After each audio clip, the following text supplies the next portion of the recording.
En los versículos 28 a 33 de Marcos 12 se documenta el encuentro de un escriba con Jesús hablando del primer mandamiento, según la ley de Moisés y los profetas, quienes coinciden en que el primer mandamiento es: Oye Israel, el Señor nuestro Dios, el Señor uno es, y amarás al Señor tu Dios con todo tu corazón y con toda tu alma, con toda tu mente y con todas tus fuerzas. Este es el principal mandamiento. Vayamos a disfrutar la palabra. El pasaje está en Marcos 12, dijimos, pero también lo encontramos en Mateo 22 y en Lucas 20. Acercándose uno de los escribas que los había oído disputar y sabía que les había respondido bien, le preguntó: ¿cuál es el primer mandamiento de todos? Este escriba formuló una pregunta para el Maestro Jesús. ¿Cuál es el primer mandamiento de todos? Jesús le respondió: el primer mandamiento de todos es: Oye Israel, el Señor nuestro Dios, el Señor uno es. Y amarás al Señor tu Dios con todo tu corazón y con toda tu alma y con toda tu mente y con todas tus fuerzas. Este es el principal mandamiento. Los escribas eran personas instruidas y expertas en la ley. Su labor consistía en estudiar, transcribir y preservar la palabra de Dios. Por describirlos de alguna manera, eran maestros y defensores de la ley, y su trabajo esencial se refería a la transmisión del conocimiento religioso a lo largo de las generaciones. También trabajaban como juristas y asesores legales, por lo que eran altamente respetados por la sociedad en general. Jesús contesta con el pasaje que se encuentra en Deuteronomio 6, 4 y 5. Dice así: Oye Israel, Jehová nuestro Dios, Jehová uno es. Y amarás a Jehová tu Dios de todo tu corazón y de toda tu alma y con todas tus fuerzas. Deuteronomio es la repetición y en consecuencia la confirmación de la ley de Moisés. Desde ese tiempo, el pueblo de Dios, Israel, necesitaban recordar su compromiso con Dios. La afirmación de que Jehová nuestro Dios, Jehová uno es, enfatiza la importancia de adorar a un solo Dios y no a otros dioses o ídolos. Esta es una enseñanza esencial en el judaísmo y el cristianismo. La expresión Jehová uno es un llamado a la unidad, tanto en su relación con Dios como en su relación con los demás. Partiendo del reconocimiento al nombre de Dios, Jehová, esta es una vocalización del tetragramatón YHWH, las 4 letras hebreas que componen el nombre propio de Dios en el Antiguo Testamento, y significa el que hace llegar a ser o Él es, indicando su existencia eterna y su poder creador. Para los judíos estaba prohibido pronunciar el nombre de Dios, considerando el mandamiento que dice: no tomarás o pronunciarás el nombre de Jehová en vano.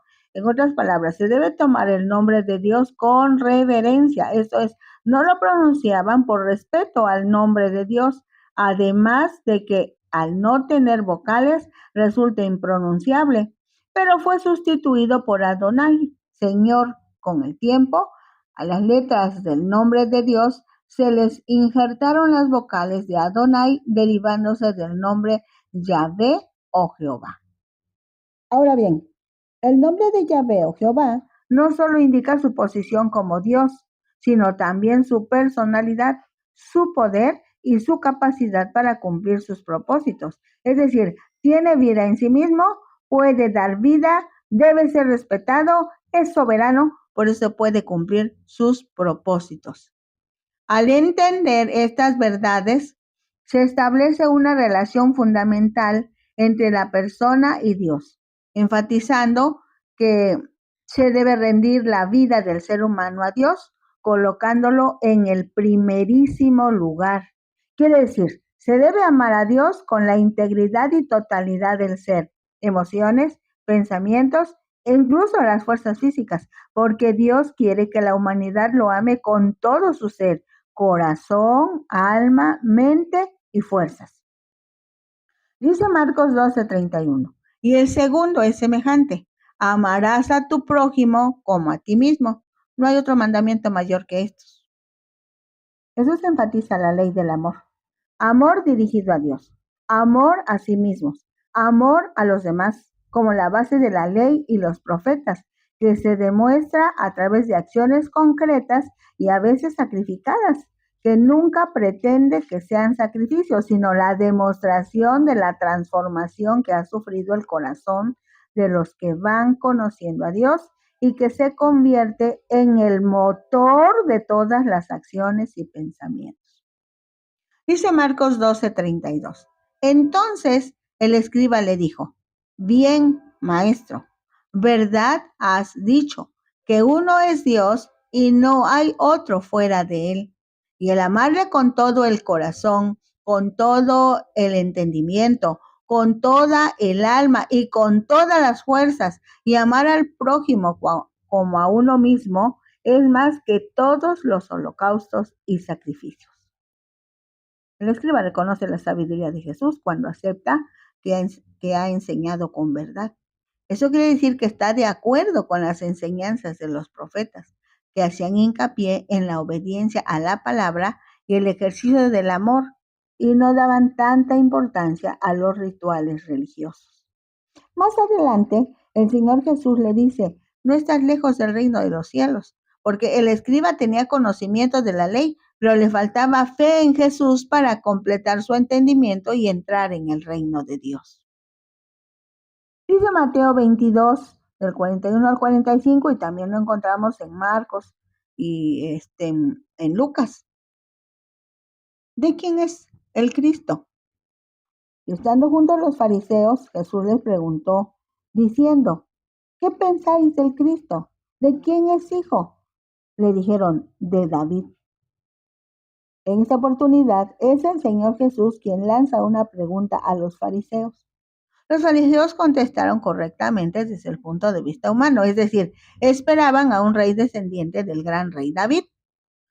El versículo 43 de Mateo 22 expresa: Él les dijo: pues como David en el Espíritu le llama Señor, diciendo: dijo el Señor a mi Señor, siéntate a mi diestra hasta que ponga tus enemigos por estrado de tus pies.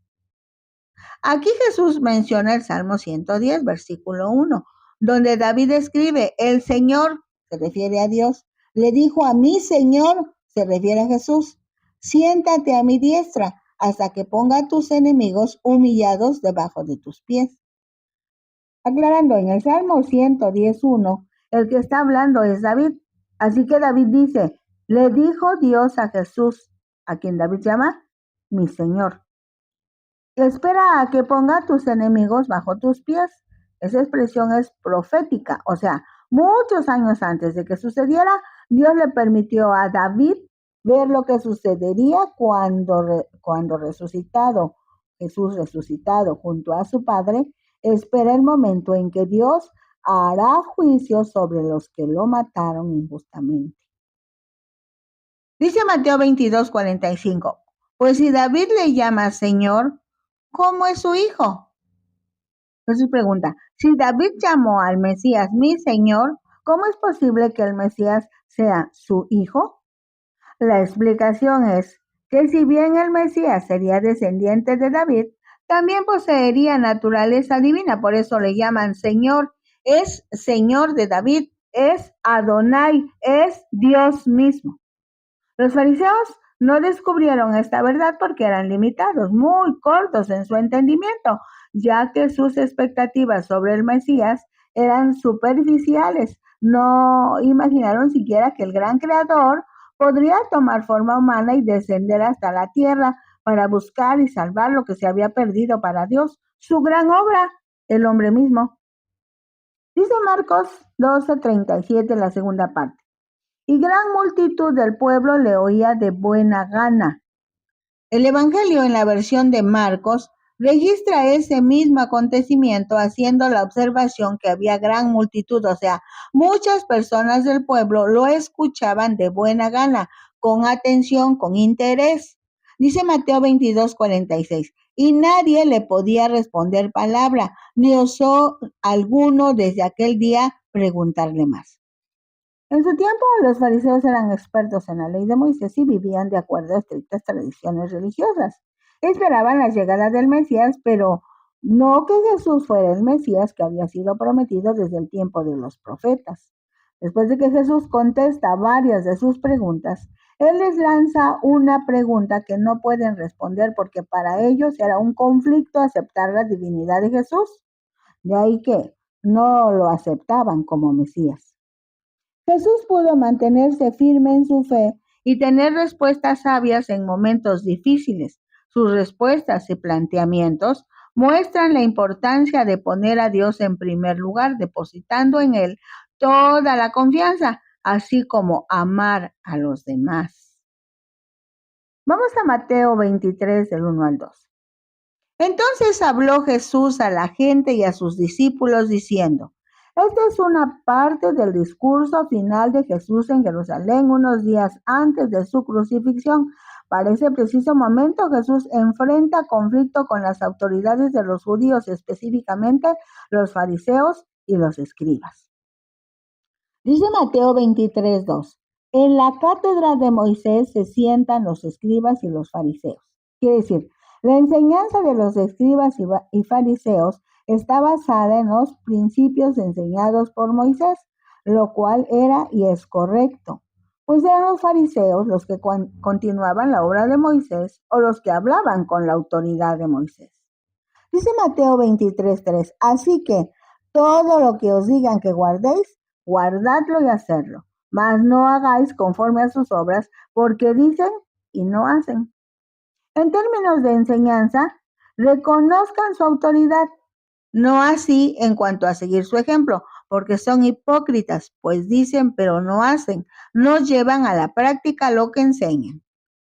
Dice Mateo 23:4, porque atan cargas pesadas y difíciles de llevar y las ponen sobre los hombros de los hombres, pero ellos ni con un dedo quieren moverlas. Esta forma de actuar de los fariseos y escribas de ese tiempo ha sido una práctica repetida por personas que representan autoridad religiosa en muchos lugares, lo que ha provocado dolor, decepción y retraso en la extensión del reino de Dios aquí en la tierra. De ahí que de tiempo en tiempo se exhiban los malos procederes de gente que está en autoridad y que han provocado que las personas se alejen de la fe en Jesucristo. Si bien religión viene de un vocablo que quiere decir volver a Dios, o sea, la religión puede ser un camino hacia Dios, pero con el tiempo se ha convertido en un término desgastado, mal enfocado, que precisamente se convierte en una carga pesada que agobia a la población. Dice Mateo 23:5, antes hacen todas sus obras para ser vistos por los hombres, os ensanchan sus filacterias y exhiben los flecos de sus mantos.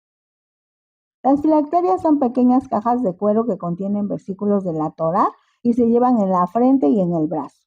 La tradición religiosa de los judíos afirma que la Torá fue dictada por Dios al profeta Moisés en gran parte durante su estadía en el monte Sinaí. La Torá se compone de los 5 primeros libros de la Biblia hebrea y del Antiguo Testamento de la Biblia cristiana, o sea, los 5 libros que la tradición religiosa atribuyó a Moisés: Génesis, Éxodo, Levítico, Números y Deuteronomio. Los flecos de los mantos representan los mandamientos de Dios. Son una decoración que fue requerida en la Torá. En Números 5, 38 y 39 dice: habla a los hijos de Israel y diles que se hagan franjas en los bordes de sus vestidos por sus generaciones y pongan en cada franja de los bordes un cordón de azul y os servirá de franja para que cuando lo veáis os acordéis que todos los mandamientos de Jehová, Jehová, para ponerlos por obra, y no miréis en pos de vuestro corazón y de vuestros ojos, en pos de los cuales os prostituyáis. Y Deuteronomio 22:12 dice: te harás flecos en las 4 puntas de tu manto con que te cubras.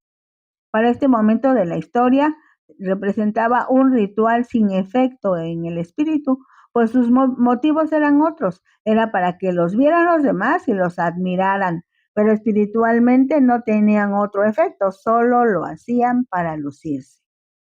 Dice Mateo 23:6, y aman los primeros asientos en las cenas y en las primeras sillas en las sinagogas. Y las salutaciones en las plazas y que los hombres los llamen rabí, rabí. Específicamente los fariseos y los escribas eran orgullosos, vanidosos y tenían gran deseo de poder social y religiosamente. No obstante, aquí y ahora existen personas que tienen esas características, o sea, que buscan el primer lugar en cada actividad o evento social. También se sienten realizados cuando en la iglesia o congregación son aplaudidos, exaltados, en fin, reconocidos. Pero los principios del reino son totalmente contrarios, pues a los cristianos los distingue la humildad, el servicio, la atención a los demás. Dice Mateo 23:8, pero vosotros no queráis que os llamen rabí, porque uno es vuestro maestro, el Cristo, y todos vosotros sois hermanos. Jesús prohíbe a sus discípulos que se consideren maestros, sobre todo cuando piensan que ellos son la fuente de autoridad y sabiduría. Pues la verdadera fuente de autoridad y enseñanza es Cristo, ningún humano. Esto nada tiene que ver con la lista de empleos en algunas dependencias gubernamentales. Los facilitadores del aprendizaje en las escuelas son llamados maestros, profesores o facilitadores, y eso nada tiene que ver con lo que Jesús está expresando. La advertencia de Jesús no desprecia el llamado pastoral, por ejemplo, sino que anima a sus seguidores para que ocupen puestos que les permita servir a la comunidad y a no considerar a nadie superior a los demás, porque todos hemos sido llamados a servir. Dice Mateo 23:9, y no llaméis Padre vuestro a nadie en la tierra, porque uno es vuestro Padre, el que está en los cielos. Jesús está subrayando la humildad y la igualdad entre los creyentes. No quiere decir que desconozcamos a los padres biológicos. Lo que dice Jesús es que la autoridad proviene de Dios y no de los títulos que los hombres puedan ostentar. Dice Mateo 23:10, y seáis llamados maestros, porque uno es vuestro maestro, el Cristo. El desafío es vivir con autenticidad, reconociendo que la identidad y autoridad provienen únicamente del Padre Celestial.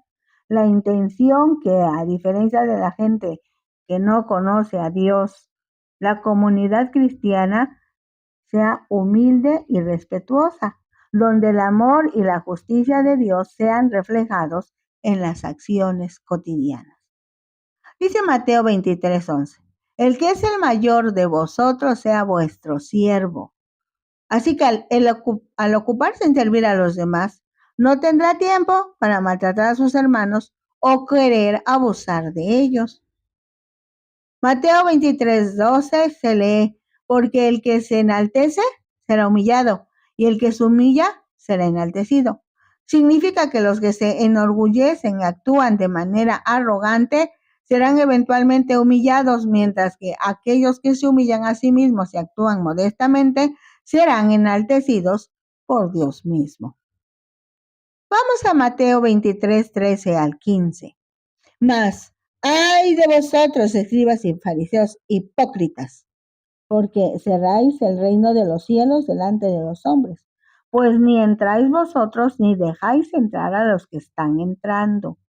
En esta parte, el ay hace alusión a juicio divino sobre los escribas y fariseos, pues su malicia y el ejemplo corrupto que daban conducía a las personas por el camino equivocado. Los escribas y fariseos, en lugar de ayudar a entrar al cielo, al reino de los cielos, cerraban la puerta del reino de los cielos a las personas, y no entraban ni los escribas, ni los fariseos, ni las otras personas que querían entrar. Mateo 23:14 dice, ¡ay de vosotros, escribas y fariseos hipócritas! Porque devoráis las casas de las viudas y como pretexto hacéis largas oraciones. Por esto recibiréis mayor condenación. Al contrario de lo que decía la ley de Moisés, que se debía tener cuidado de las viudas y los huérfanos, los fariseos trataban de impresionarlos con largas oraciones, pero no sinceras, no verdaderas. De ahí que se ganen el calificativo de hipócritas y ganen también mayor condenación porque conociendo a Dios y a sus leyes, hacen todo lo contrario. Dice Mateo 23:15. Ay de vosotros, escribas y fariseos, hipócritas, porque recorréis mar y tierra para hacer un prosélito y una vez hecho, le hacéis 2 veces más hijo del infierno que vosotros. Los escribas y fariseos, además de instruir a los judíos, también compartían enseñanzas entre los no judíos. Cuando alguno no judío, también llamado gentil, aceptaba las enseñanzas de los judíos, se les identificaba como prosélito, a alguien que se incorpora a las creencias, usos y costumbres de los judíos. Pero como hasta hoy, enseñamos lo que sabemos, pero transmitimos lo que somos. Dice Mateo 23:16 al 22. Bueno, para los judíos, un juramento es una declaración solemne en la que una persona asegura que cumplirá con una promesa y es considerado un acto de fe y compromiso con Dios. Mateo 23:16 dice, ay de vosotros, guías ciegos, que decís, si alguno jura por el templo, no es nada, pero si alguno jura por el oro del templo, es deudor. Insensatos y ciegos, porque ¿cuál es mayor, el oro o el templo que santifica el oro? A partir de estos versículos, cambia la descripción de hipócritas a guías ciegos y da un ejemplo de la forma en que apartan de la realidad a los hombres, en este caso específico, cuando les dicen que no juren por el templo, sino por el oro que está en el templo, porque ellos observan el oro y su precio, así como la facilidad para tomarlo y convertirlo en dinero. O sea, ven el gran tesoro que contiene su oro, pero olvidan que es más importante el templo, pues se refiere al edificio y ahí está incluido el oro.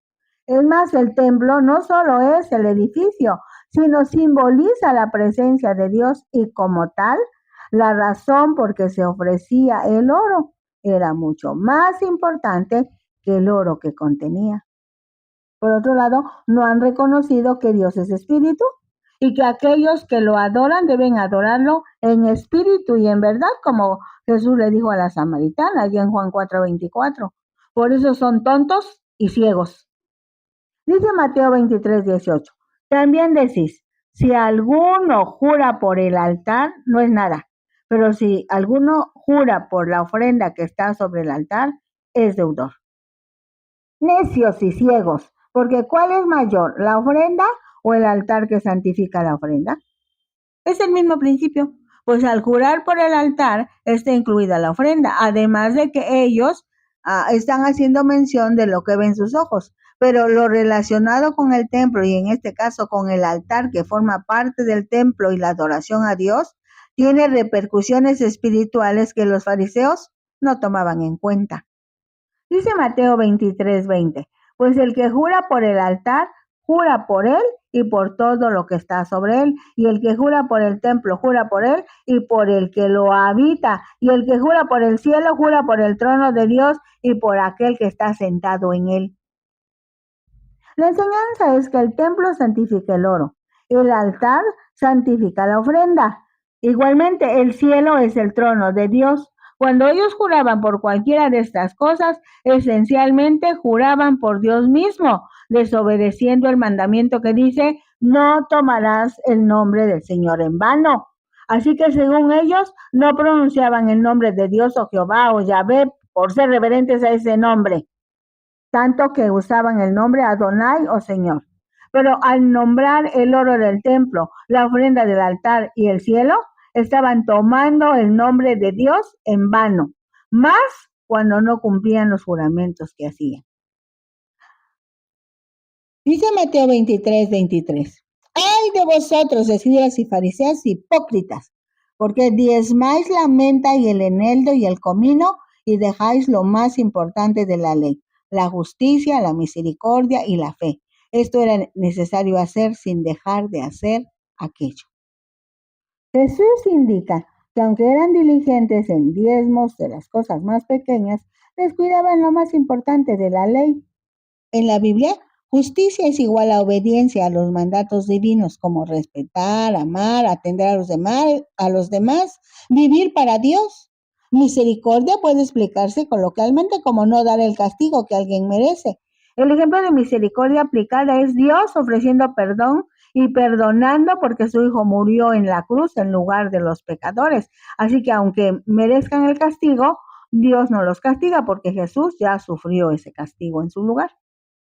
Fe es confianza plena en que Dios siempre cumple su palabra y en ella hay esperanza de vida, de gozo, de sanidad, de paz, de consuelo y mucho más. Dice Mateo 23:24, guías ciegos que coláis el mosquito y tragáis el camello. Esta expresión escrita entre signos de admiración deja ver que los escribas y fariseos, viendo, no miraban. Por eso Jesús les dice, guías ciegos, que se fijan en pequeñeces como el mosquito y dejan pasar animales tan grandes como el camello que se ve a distancia. Es muy importante mirar más allá de las simples apariencias enfocarse en lo que realmente importa en la vida espiritual. Dice Mateo 23:25, ay de vosotros, escribas y fariseos hipócritas, porque limpiáis lo de fuera del vaso y del plato, pero por dentro estáis llenos de robo y de injusticia. Fariseo ciego, limpia primero lo de dentro del vaso y del plato, para que también lo de fuera sea limpio. Este ay manifiesta dolor por el juicio al que se hacen acreedores los escribas y los fariseos, a los que califica como hipócritas, que dicen una cosa y hacen otra. Están llenos de robo y de injusticia. Dice Mateo 23:27. Ay de vosotros, escribas y fariseos, hipócritas, porque sois semejantes a sepulcros blanqueados, que por fuera a la verdad se muestran hermosos, mas por dentro están llenos de huesos, de muertos y de toda inmundicia. Así también vosotros por fuera a la verdad os mostráis justos a los hombres, pero por dentro estáis llenos de hipocresía e iniquidad. Esta expresión del maestro, aunque limpian el exterior de su copa y plato, por dentro están llenos de avaricia y desenfreno. La hipocresía se refiere a la actitud de fingir ser alguien que no somos, mientras que la iniquidad se refiere a la falta de justicia y la práctica de actos incorrectos. Jesús llama a ser auténticos y a buscar la sanidad interna y la transformación que solo Dios puede ofrecer. Porque todo esto incluye amarás al Señor tu Dios. Gracias a Dios, porque nos habla claramente. Búsquenos en Ventana Virtual Cristiana Radio junto con otros compañeros. Estamos entregando la palabra y estamos en TikTok, en Instagram, en YouTube, en Facebook, disfrutando la palabra todos.